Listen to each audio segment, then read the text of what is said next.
Dober večer, lepo pozdravljeni na drugem srečanju iz niza Nikoli več. Sicer to v naši šoli boljšega življenja je sedaj že četrto srečanje, kajti na prvih dveh smo govorili o zdravstvenih tematikah, zdravstvenih vprašanjih. Zadnje 3 predavanja pa so namenjena sklopu, v katerem skupaj premišljujemo o tem, kako premagati negativne življenjske vzorce. In sicer se vsakič osredotočamo na eno področje, na eno tematiko in nocoj govorimo o tem, da naj nikoli več ne bi poskušali spremeniti drugih ljudi. Ste že kdaj poskušali spremeniti koga? Poskušali smo. Ja, veliko krat mogoče smo poskušali. Del mojih siceršnjih službenih obveznosti je tudi ta, da se ukvarjam z predzakonskim in pa zakonskim svetovanjem. Predzakonsko svetovanje v bistvu pomeni priprava 2 mladih na zakon, zakonsko svetovanje pa je tisto, kar pride potem že v zakonu. Ampak opažam eno temo, ki velja tako za obdobje pred zakonom kot za sam zakon, pa tudi skoraj da na vsaki poroki, ker tudi to je del mojih opravil, povem to zakoncem. Namreč zakonca vedno nisem še našel izjeme tukaj, čeprav mogoče kdo reče, da ni tako, ampak kasneje vendarle skozi pogovor nekako pridemo do tega, da pa je nekaj na tem. Zakonca vstopata v zakon s pričakovanjem, ki se navezuje na neko skupno temo. Mož ali pa bodoči mož pričakuje, da se njegova žena nikoli ne bo spremenila. Da bo vedno točno takšna, kot je na dan poroke ali pa malo pred njo ali pa malo po njej. Skratka, vizualno predvsem in po vseh ostalih lastnostih. Žena pa vstopa v zakon z enim drugim pričakovanjem, ki se prav tako navezuje na spremembo, in to je, da bo spremenila svojega moža. Obe ti pričakovanji sta do zdaj še vedno izkazali za neutemeljeni. Nobeno se ni uresničilo, kajti dejstvo je, da se seveda vsi spreminjamo, tudi ve, drage dame, čeprav ste seveda še vedno lepše, kot smo mi, ampak vendarle pozna se minevanje časa na vsakem od nas. Na drugi strani pa smo tudi mi, možje in moški, mogoče kdaj kakšen trd oreh za spremembo. Ne damo se kar tako, čeprav vemo, da imate najboljše namene, ampak vendarle neka trma v nas nam mogoče kdaj ne dovoljuje ali pa nam preprečuje to, da bi naredili tisto, kar si želite. Da, poskušamo, kot ste omenili tudi sami, poskušamo koga spremeniti. Seveda, ti naši poskusi niso omejeni samo na družinsko življenje, na zakonske odnose, na partnerske odnose, veljajo za vse odnose, za vse vrste odnosov. Kajti povsod, kjerkoli že pač smo v stiku z drugimi ljudmi, kjerkoli je ta stik dolgotrajnejši, se pravi, da ne gre samo za nek bežen odnos, ampak za nek daljši, dolgotrajnejši odnos, prihaja do tega, da si želimo, da si rečemo, da kdaj pomislimo, ne, pa zakaj ne more biti drugačen ali drugačna. Seveda, ta biti drugačen največkrat pomeni, zakaj ne more biti bolj podoben meni. Ker ponavadi zlahka bi izhajali z ljudmi, ki bi bili takšni, kot smo mi. Aj tako? Ker bi se razumeli, brez veliko besed, brez nekih velikih razprav in pogovorov in dogovorov. Seveda, kadarkoli pa smo v stiku z ljudmi, ki niso takšni, kot smo mi, ki imajo drugačne poglede dojemanja, ki razmišljajo mogoče na drugačen način, ki se odzivajo drugače, ki gledajo na stvari drugače, ki delu pristopajo drugače, kot pristopamo mi, takrat se pojavijo neki kratki stiki tu in tam in takrat si želimo, da bi ta druga oseba bila drugačna, da bi jo na nek način lahko spremenili. Seveda, kot smo ugotovili, kot ste tudi sami rekli, ti naši poskusi so neuspešni. Ne moremo spremeniti nikogar in pravzaprav je prvo dejstvo spoznanje, da druge osebe ne moremo spremeniti. Čeprav, kot smo rekli, poskušamo. Intelektualno sicer, ali pa da rečem teoretično, vemo, da je temu tako.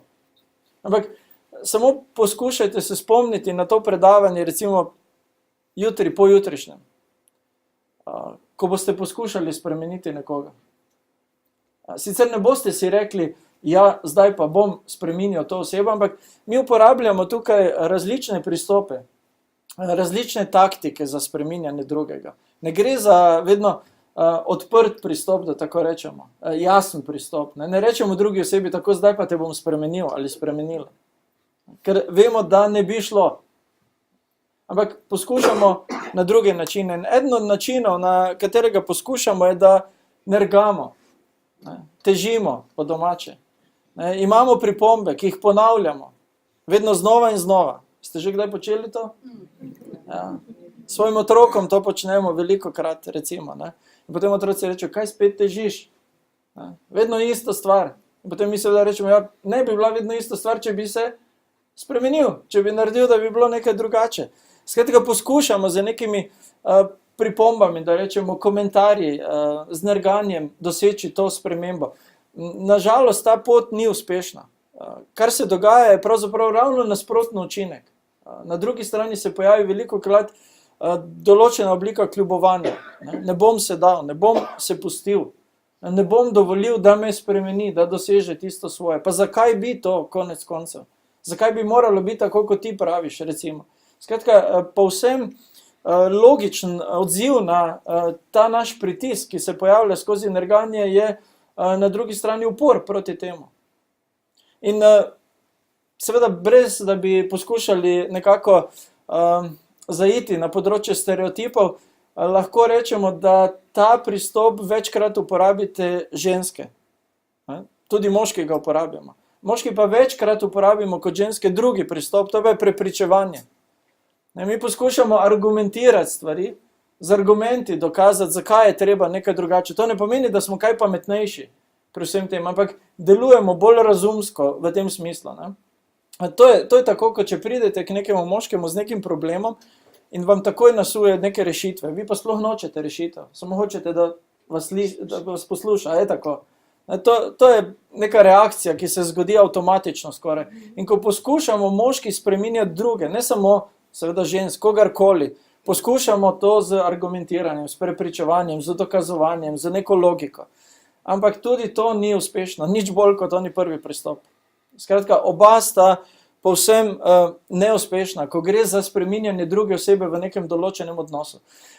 Tretji pristop, ki ga prav tako uporabljamo, tukaj pa lahko rečemo brez izjeme, glede na spol, se pravi enako en in drugi, je ta, da se poskušamo v določenem odnosu prilagoditi.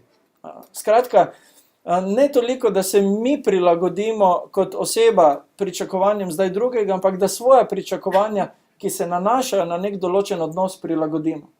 Sprijaznimo se z drugimi besedami, rečemo si pač, tako pač je. Nikoli ne bo drugače, boljše, da ne pričakujem preveč, ker bom razočarana. Lahko ste že kdaj bili v kakšnem odnosu s kom, kjer je bilo očitno, da je vam več do tega odnosa kot drugi osebi, recimo. Da več investirate, da več vlagate v ta odnos.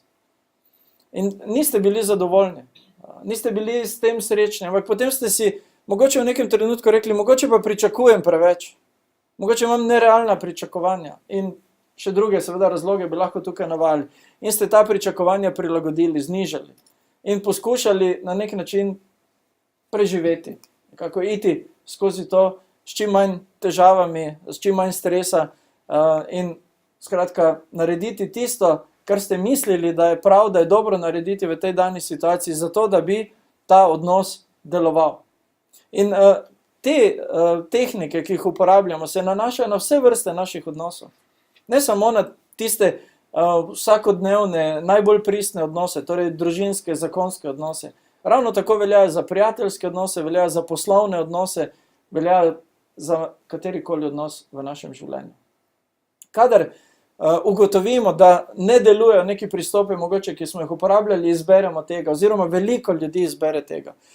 Nikakor pa ne bi rabili iti po tej poti, ampak obstaja še četrti pristop, o katerem bomo pravzaprav največ nocoj govorili in ki je edini uspešen pristop, čeprav ni direktno pristop, s katerim poskušamo spreminjati druge, ampak drugemu dajemo priložnost ali možnost, da izbere, da se odloči. Povsem jasno povemo, kakšni kakšna so naša pričakovanja, kakšne so naše želje, kaj je tisto, kar smo mi pripravljeni vložiti v nek odnos in povemo seveda s tem tudi, kaj si želimo, da bi se zgodilo na drugi strani. In potem pustimo osebi svobodo, prostor, da izbere, ali bo to naredila ali ne. S tem, da tukaj uporabimo še eno stvar, in to je zakonitost posledic. Preprosto povemo, če bova šla skupaj, ali bomo šli, odvisno koliko nas je v nekem odnosu vključeno, zakaj gre, lahko gre tudi za recimo neko delovno skupino, ali kaj, po tej in tej poti, ne? Potem bodo posledice, bodo rezultati takšni. Če bomo šli po tej, če bo izbira takšna, bodo posledice ali rezultati drugačni. Ne poskušamo mi spreminjati kogarkoli, ampak prepustimo drugemu ali drugim svobodo, da izberejo, da se odločijo. In seveda tudi, da živijo s temi posledicami. To ni kaznovanje. Včasih mešamo tu določene stvari in potem izpade, ko seveda nastopimo na ta način, da smo zdaj diktatorski, avtoritativni, da zdaj hočemo nekaj svojega vsiliti. Ne, daleč od tega. Ampak preprosto povemo, da pač vsaka izbira, vsaka odločitev nosi sabo določene posledice, določene rezultate. Ne moremo se jim izogniti. Zelo pomembno je to načelo, predvsem, kadar gre za naše odnose, recimo z otroki. Velikokrat jih starši poskušamo vzgajati z grožnjami. Grožnjami pred kaznijo. Kaj se bo zgodilo, če ne? Ampak namesto tega jim preprosto povem, glej, odloči se, izberi se. Kaj boš naredil, naredila? V enem primeru bo rezultat takšen, v drugem bo takšen. V enem primeru bo moj odziv takšen zaradi pač tvoje izbire, v drugem primeru recimo bo drugačen. In to je pravzaprav edini učinkovit pristop, kadar gre za spreminjanje osebe v nekem odnosu. S tem, da, in to poudarjam še enkrat tukaj, mi ne spreminjamo. Oseba se ali pa se ne spreminja sama. Mi zgolj omogočimo prostor, v katerem se to lahko zgodi. In če je prvo spoznanje, prvo dejstvo bilo tisto, da se moramo zavedati, da druge osebe ne moremo spremeniti, potem je drugo dejstvo, ki je zelo pomembno pri tem, je, da ne moremo nikogar pripraviti do tega, da naredi nekaj, česar se ne odloči narediti. Bodisi ker ne zna ali ker ne želi. Včasih slišimo koga, ki v nekem odnosu recimo reče, ampak jaz tega ne morem. To ni res. To je govorica nekoga, ki sebe dojema kot nemočnega, kot žrtev. Mi lahko izbiramo.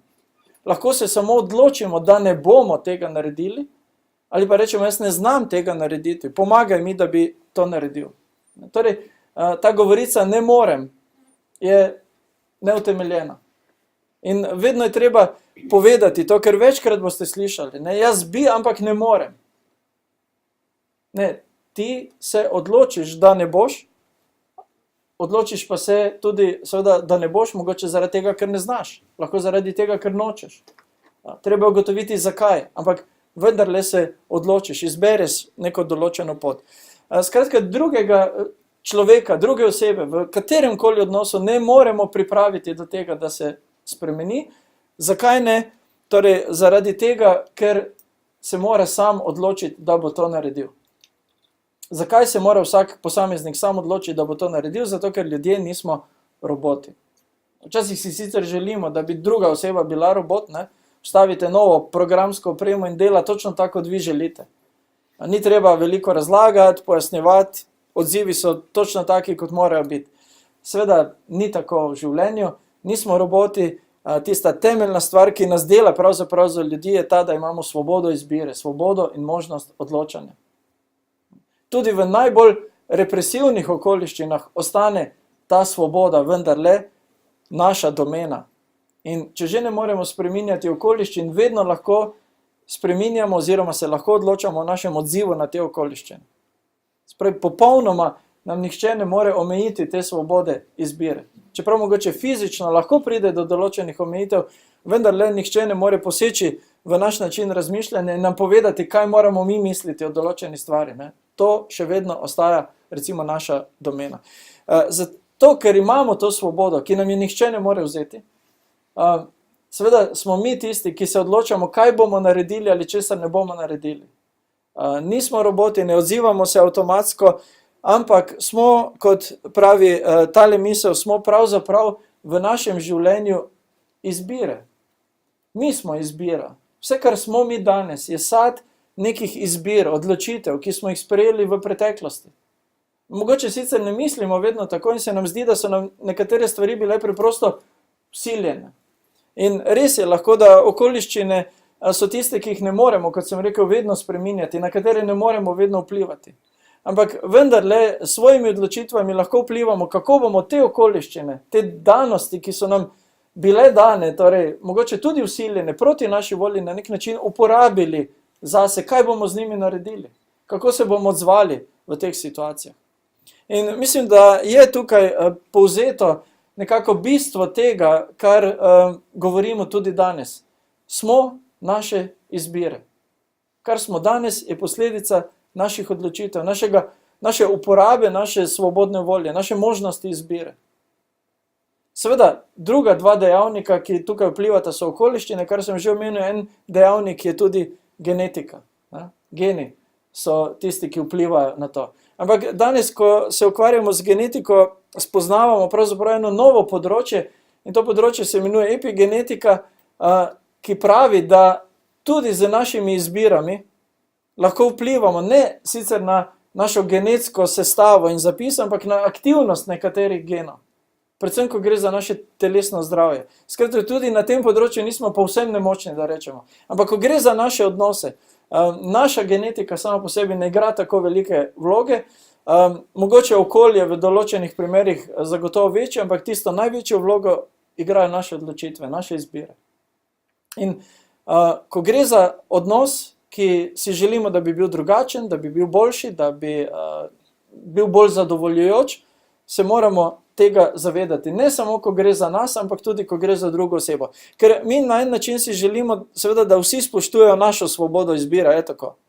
Mi si želimo, da drugi spoštujejo to, da se mi lahko odločamo, da si lahko izberemo, da ne pritiskajo na nas, da nas ne silijo v nekaj, česar ne želimo. Ampak to, kar si želimo zase, moramo dovoliti tudi drugim. In moramo se zavedati, da to, kar je naša pravica, pravzaprav je tudi pravica drugega. Torej, na silo se tukaj nič ne da narediti. Zdaj seveda se tukaj pojavlja vprašanje, kaj potem, ali smo na nek način nemočni, ali sploh lahko recimo kaj naredimo v svojem življenju, ali imamo sploh kaj v svojih rokah, s čimer bi lahko prispevali k temu, da mogoče drugi osebi olajšamo pot do te spremembe, katero si želimo seveda videti. V prvi vrsti seveda moramo mi biti pripravljeni na spreminjanje, ker ne gre za prilagajanje drugih ljudi našim željam in pričakovanjem. Večkrat, ko se vozim, poslušam seveda različna predavanja, poskušam se izobraževati tudi v največji možni meri sam in danes sem na začetku poslušal ostanek še enega predavanja, ker avtor govori o tem, ukvarja se s podobnimi stvarmi kot tudi sam jaz. In pravi, ko govori o odnosih, predvsem ko govori dvema, ki razmišljata recimo o poroki ali pa nekomu, ki si išče partnerja, tistega gospoda ali gospod pravega, ne? Najboljšega, edinega, je vedno vprašanje, ki ga postavi, in mislim, da je to vprašanje na mestu, preden razmišljaš o tem pravem drugem, razmišljaj, ali si ti pravi. Ali posameznik, torej, ali jaz naredim tisto, kar se od mene pričakuje, preden pričakujem določene stvari od nekoga drugega. Se pravi, tukaj se stvari absolutno začnejo. Ampak tisto tudi, kar lahko naredimo in česar se moramo zavedati pri tem, je, da čeprav nimamo moči spreminjanja, vendarle lahko vplivamo na druge ljudi. Torej, imamo možnost vplivati, imamo možnost narediti določene stvari, ki spodbudijo ali pa olajšajo pot do neke spremembe. Seveda, ta sprememba sama sebi ni nikoli namen. Spremembe, ki si jih želimo videti pri drugi osebi in spremembe, ki jih mi delamo sami na sebi, so vedno namenjene v odnosu temu, da je ta odnos boljši. Ne, da je druga oseba takšna, kot si mi želimo, da je. Da ne bi izpadlo, da sem vas tukaj učil nekaj povsem nesprejemljivega. Ne? Se pravi, ne gre za prilagajanje drugega našim pričakovanjem, ampak gre za boljši odnos, za nadgradnjo odnosa, za osebnostno rast, ne le dveh posameznikov ali pač več, odvisno za kakšno skupino gre in o kakšnih odnosih govorimo, ampak za osebnostno rast, če lahko tako rečem, celotnega odnosa. Odnosna rast bi lahko tudi rekli. Skratka, imamo možnost vplivati, imamo možnost narediti določene stvari v tej smeri, vendar nimamo možnosti, nimamo moči in ne bo nam uspelo, kot smo ugotovili na začetku, da bi kogarkoli spremenili. Če poskušamo spreminjati, potem bo odziv na drugi strani negativen. Nekaj smo že govorili o tem, kako poskušamo, zdaj se bi kratko dotaknili še tega, kakšni bodo ti odzivi na drugi strani. Prvi odziv bo zamera te druge osebe. Se pravi, oseba nam bo preprosto zamerila te naše poskuse. Zamerila nam bo nespoštovanje osebnosti, nespoštovanje svobode izbire. Naše energanje, prepričevanje ali karkoli drugega, s čimer bomo na silo poskušali doseči neko spremembo, na drugi strani ne bo obrodilo sadu, lahko obrodi seveda tega, ki pa ni tisti, ki si ga želimo. Se pravi, neka negativna drža do nas, do odnosa samega. Ni to edina posledica. Druga posledica je seveda, da lahko s svojimi pritiski povzročimo tudi jezo na drugi strani. In mislim, da smo vsi to že izkusili, predvsem v odnosih z otroki, z najstniki, recimo tam doživljamo te stvari. Ko poskušamo, seveda mi vedno povemo in poudarimo, to ti govorim samo zato, ker ti želim kaj? Dobro. In res želimo dobro. Nimamo slabih namenov. Vsaj v večini primerov, tako rečemo, ne?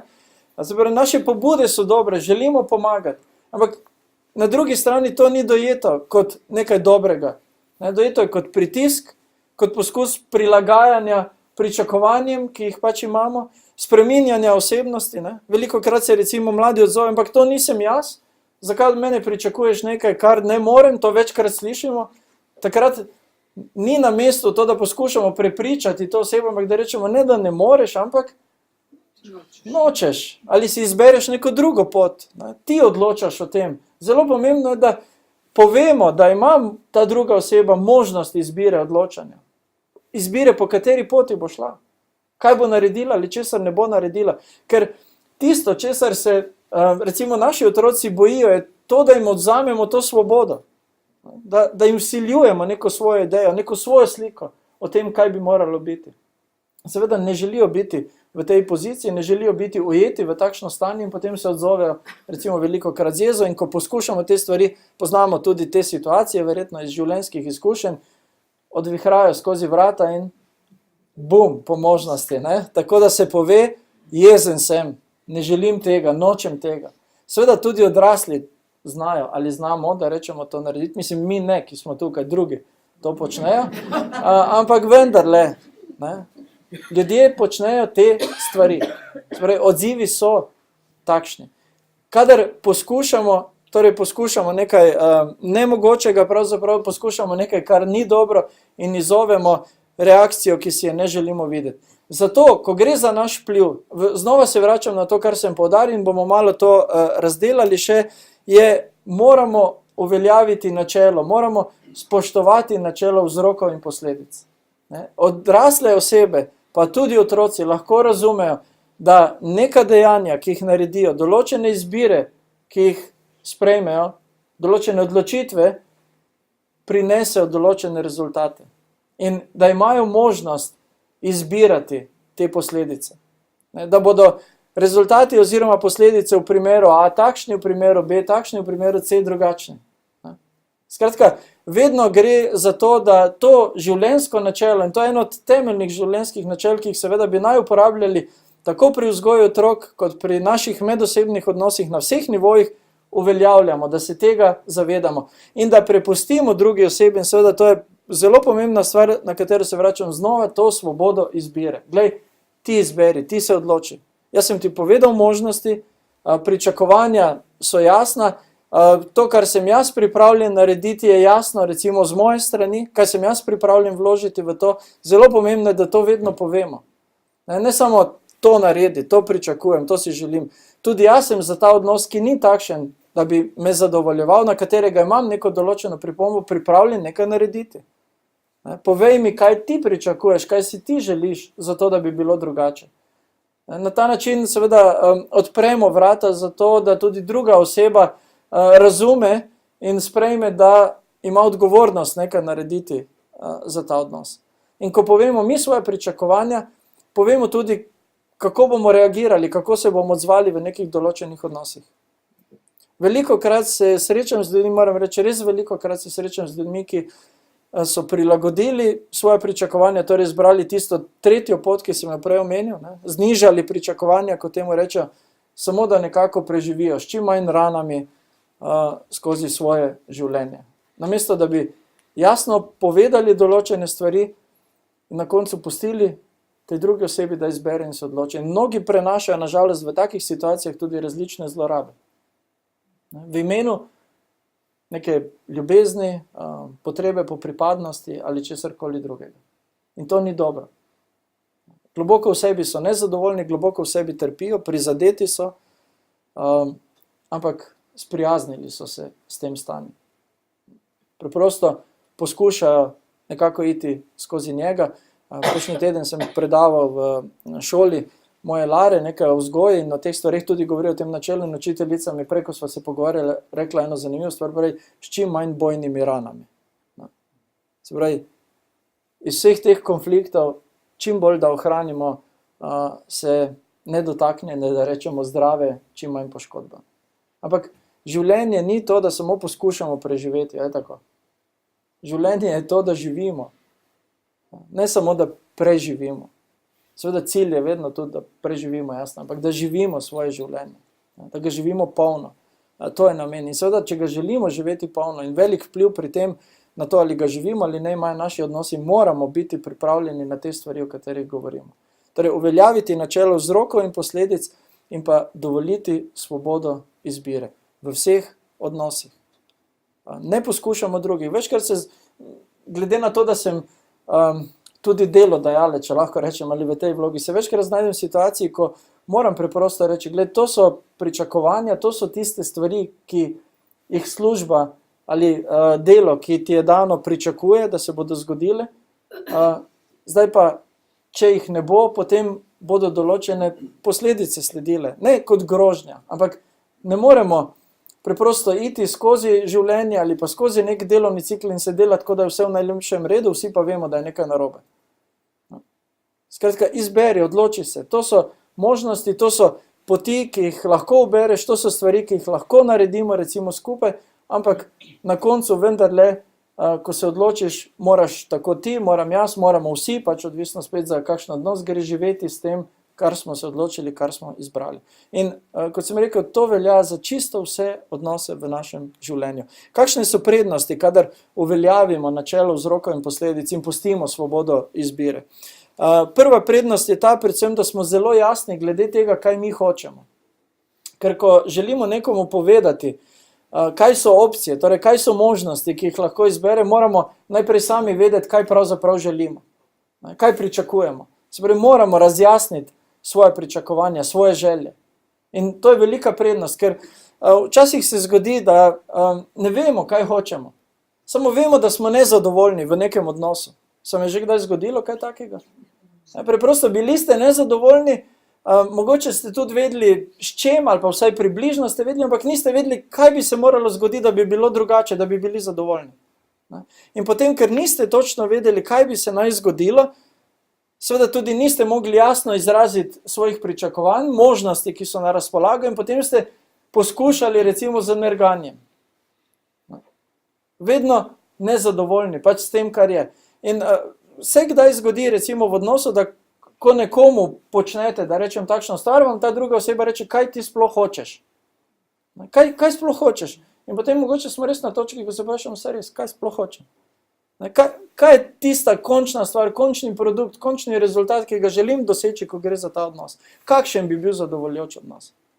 In ko razjasnimo te stvari pri sebi, seveda smo na poti tega, da seveda smo uveljavili načelo vzroka in posledic in pustili svobodo izbire. Glej, to so opcije, to so poti, izberi, odloči se. Jaz si želim to, jaz sem pripravljen vložiti to v ta odnos, da bi deloval recimo. Ali si tudi ti pripravljen ali pripravljena, to pa je tvoja odločitev. Ne morem te prisiliti pri tem. Se pravi, jasnost glede lastnih želja je prva prednost, ki jo užijemo pri tem, ko razjasnimo svoja torej pričakovanja in uveljavimo to načelo vzroka in posledic. Drugo je, da lahko veliko bolj neposredno komuniciramo. Ne gremo kot mačka okrog vrele kaše, kot temu rečemo. Včasih se pogovarjamo, ko gre za naše odnose, še posebej seveda ne želimo biti na eni strani grobi, ne želimo osebe prizadeti, bojimo se tudi, obstaja en določen strah, če bomo povedali, kaj mislimo, kakšen bo odziv na drugi strani, ne vemo točno, kaj bo in potem poskušamo v rokavicah, večkrat rečemo, tako naokrog. Potem govorimo in vse smo že skoraj povedali, ampak na koncu še vedno nismo nič povedali. Nismo povedali jasno vsega, kar smo želeli, komunicirali smo zelo nedorečeno, ko pa si rečemo, to so vzroki, to so posledice, to so možnosti, ki so na razpolago, potem lahko tudi jasno povemo A, B, C, D, ne vem koliko je pač opcij. Zelo konkretno lahko komuniciramo, zelo jasno.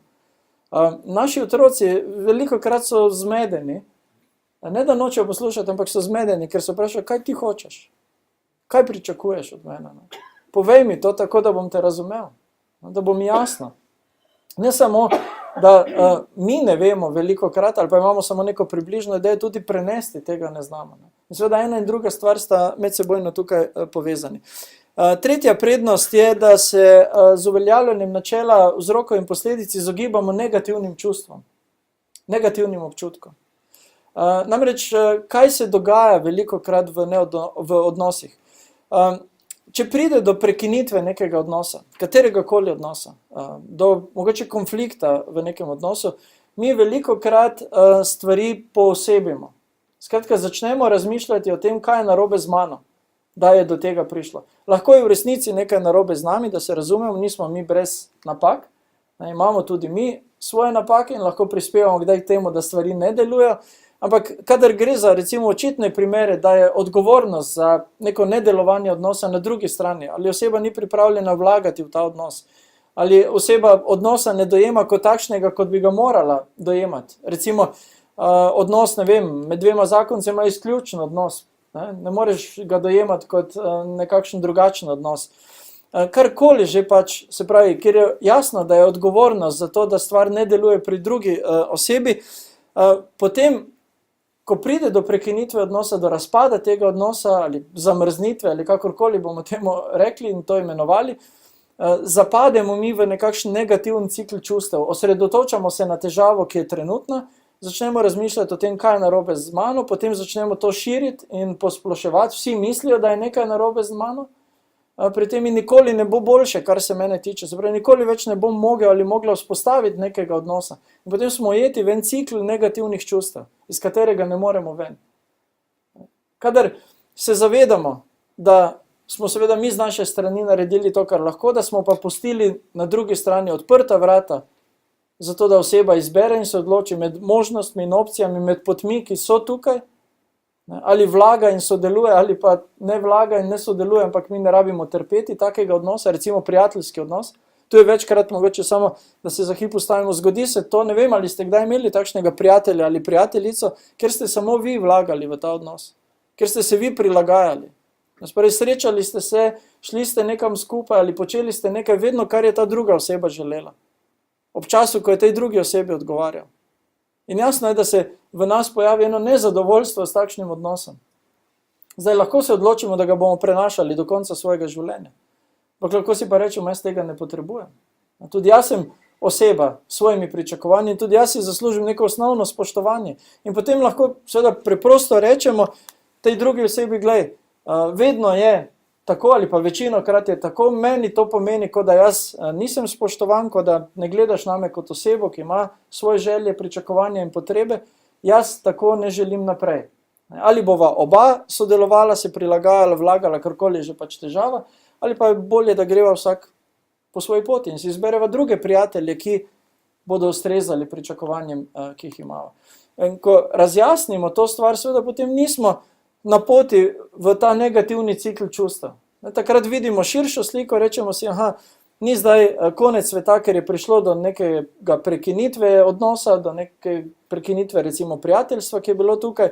Življenje še vedno teče naprej, še vedno je veliko ljudi, s katerimi lahko vzpostavim nek prijateljski odnos, ki mi lahko veliko dajo, veliko prinesejo, katerim lahko jaz veliko dam, kjer smo cenjeni v tem odnosu, en in drugi. In takrat, seveda, ko smo dovolili izbiro, ko smo povedali, kaj so opcije, kako jih mi vidimo in dojamemo, in seveda prisluhnili tudi drugim, smo se učinkovito izognili temu ciklu negativnih čustev.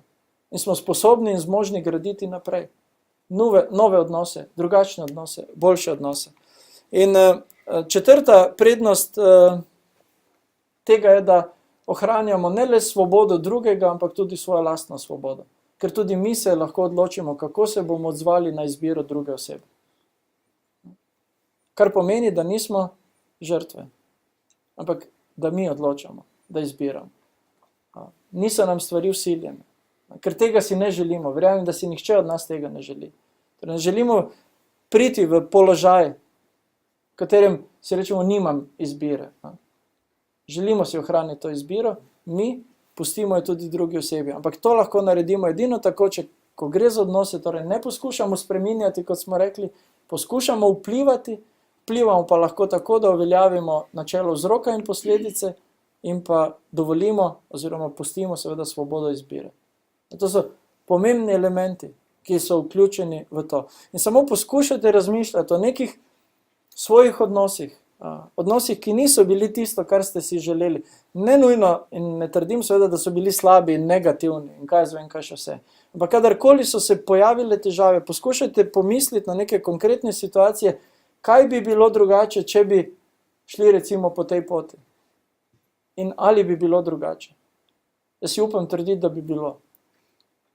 Zato, ker vem iz svojih izkušenj, čisto praktičnih izkušenj, da so stvari drugačne, kadar te zakonitosti uveljavim v svojem življenju. In seveda v vsaki vrsti odnosa lahko ta gre le na boljše, če sledimo temu. Torej, če ne poskušamo tistega, kar je pravzaprav nemogoče narediti.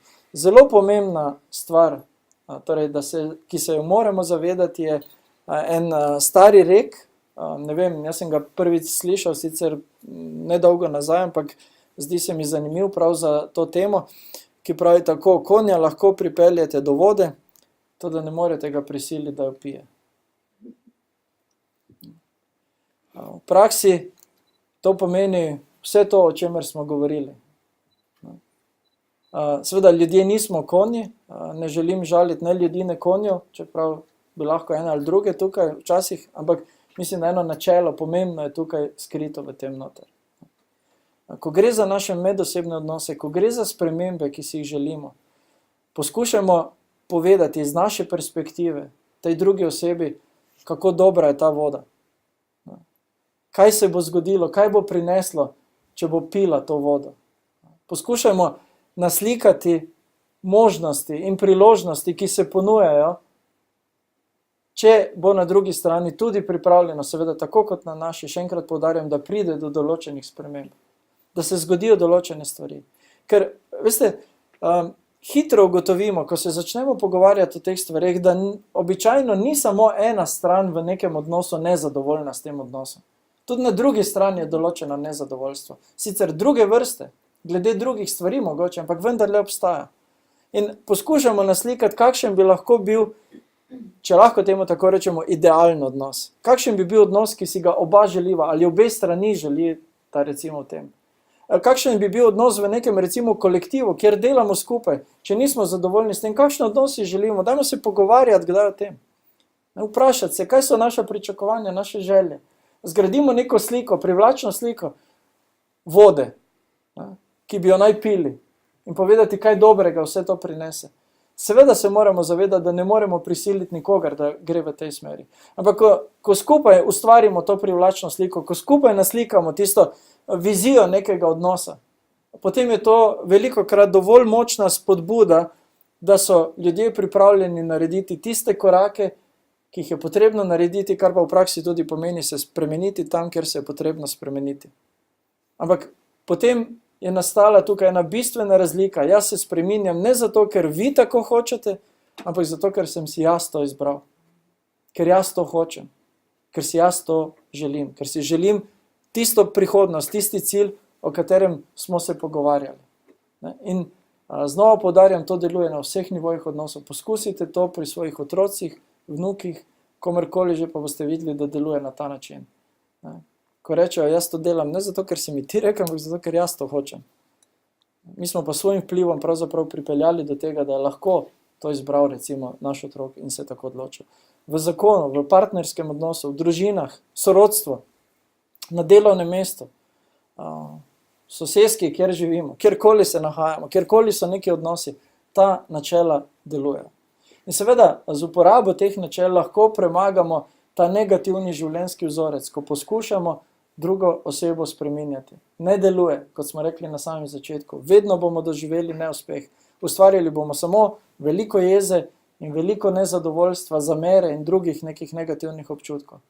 In tudi seveda mi sami ne bomo nič bolj zadovoljni, če bomo to dosegli pri drugi osebi. Zato raje poskušamo po bolj pametni poti, kot lahko temu rečemo, po tisti, ki deluje, omogočimo svobodo izbire in povemo, kaj so vzroki, kaj so posledice.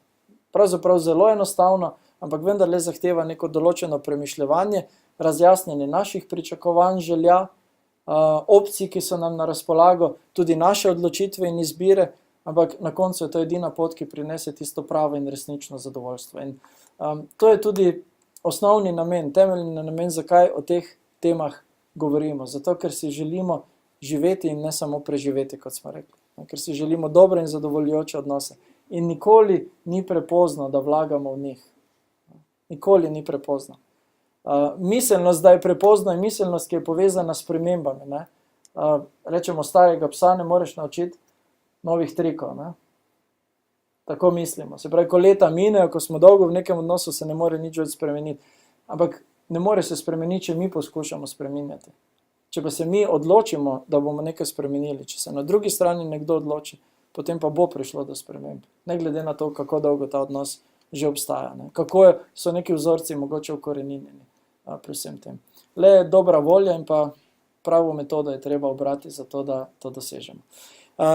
Naslednjič bomo govorili o novi temi, in sicer temi, ki je ravno tako zelo uporabna, bomo rekli, s katero se srečujemo dnevno. Nikoli več ne verjemite, da lahko ugodite vsakomur.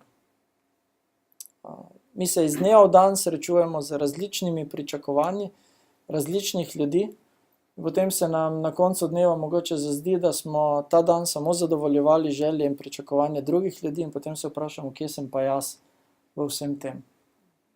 Kaj se je zgodilo z mano? Včasih se zgodi, da imamo celo nasprotujoča se pričakovanja pomembnih oseb v našem življenju. En si želi to, drugi si pa želi nekaj drugega. In potem se počutimo kot ujetniki, nekje vmes med dvema stvarema in vemo, da ne moremo zadovoljiti obeh. Ampak vseeno poskušamo. Včasih poskušamo najti nek kompromis, ki ne zadovolji nikogar. Vsi so nezadovoljni potem na koncu, ker nihče ni dobil tistega, kar si je želel. Ali so možnosti, ali so poti, da tu nekaj spremenimo, torej nekaj več o tem naslednjič.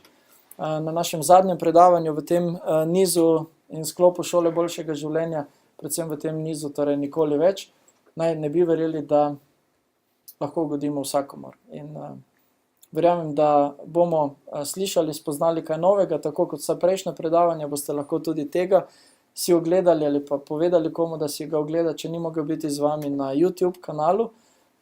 Tihomir Odor Cic, smo rekli že zadnjič, ki je sicer zasebna, ampak niso zasebne stvari gor, ampak so stvari, ki so seveda namenjene vsem za ogled. In čeprav je, da je ponavljanje mati modrosti, potem je dobro, da kdaj kaj tudi ponovimo, pa si osvežimo spomin na to. Do našega naslednjega srečanja vam seveda želim veliko zadovoljujočih in dobrih odnosov in čim manj poskusov, da spreminjate druge ljudi, ter čim več tistega pozitivnega vpliva, s katerim boste prišli točno tja, kamor si želite priti. Hvala lepa.